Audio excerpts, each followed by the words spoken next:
بسم الله الرحمن الرحیم په کیفیت وقف کې نه قسم ویل شوی دي. نن با وقف بالالحاق ویل کی. الحاق کا لغوی معنی ہے پیوس کرنا. الحاق په لغت کې پیوس کولو ته ویل کی. الحاق په لغت کې پیوس کولو ته ویل کی. اور اصطلاح میں وقف بالالحاق اس وقف کو کہتے ہیں اور په اصطلاح کے وقف بالالحاق اگے وقف ته ویل کیږي کہ جب کلمہ کے آخری حرف کے ساتھ لاحق ہونے والی ہائے سکتہ پر وقف کیا جائے. چکلا د کلمې آخری حرف سره اغه ها چې هغه ور سره په وسکړې شي وي چې هغه ته هاي سکته ویل کیږي. هغه ته څه وایي؟ هغه ته هاي سکته وي.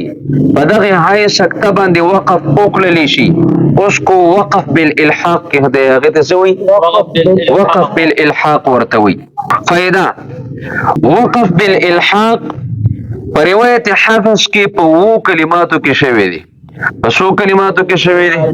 او کلماتو کې شوی دي چې دغه او کلمات تقریبا په 9000 کې راغلي دي. سوزه کې راغلي دي 9000 کې راغلي دي. یعنی په 9000 کې په روایت حفظ کې وقف بالالحاق شوی دي. پسو زینو کې شوی دي په 9000 کې.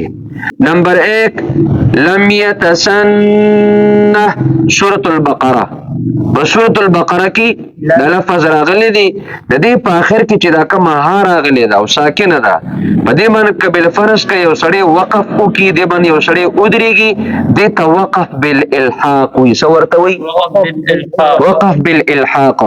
نمبر 2 فبهداه مقتدي سورۃ الانعام.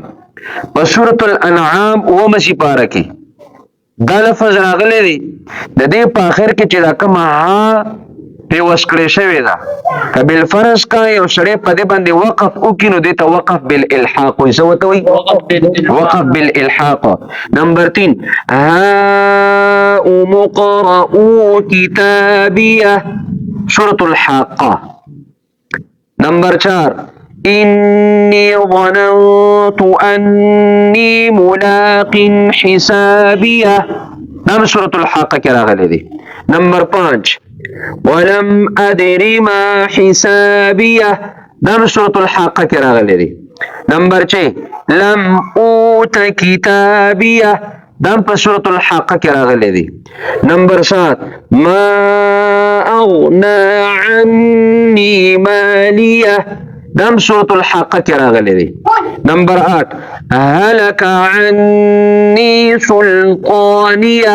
دام په سورۃ الحاقه کې راغلي دي. نمبر 9 وما ادراك ما هي. دا په سورۃ القارعه کې راغلي دي. یعنی یو هاي سکتا په سورۃ البقره کې راغلی ده. دویمه هاي سکتا ده په سورۃ الانعام کې راغلی ده.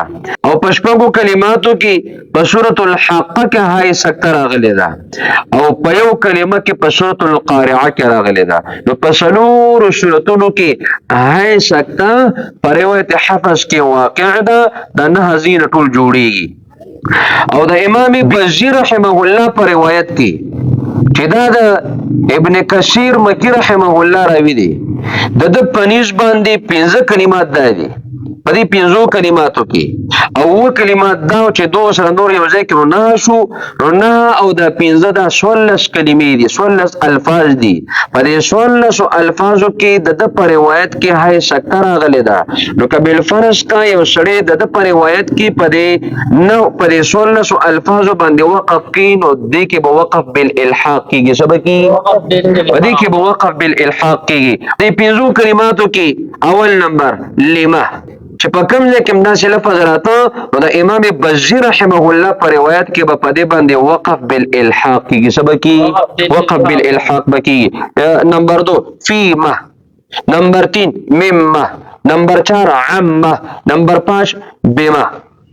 دا 15 الفاظ چې په قرآن مجید کې په کوم ځای کې مراتلل نو د امام بزیر رحمه الله په روایت کې به کبل فرض کوي او سړی په دې باندې وقف کوي نو په دې کې به وقف بالالحاق کیږي سبب کی په دې کې به وقف بالالحاق کیږي نو وقف بالالحاق هغه وقف ته ویل کیږي چې کله د کلمې په اخري حرف پسې هاي سکتا په وشي وي سو پسې په وشي وي هاي سکتا او په دغه هاي سکتا باندې یو سړی وقف وکي دې ته وقف بالالحاق وي دې ته سوي وقف بالالحاق سبحان ربك رب العزة عما يصفون وسلام على المرسلين والحمد لله رب العالمين برحمتك يا أرحم الراحمين.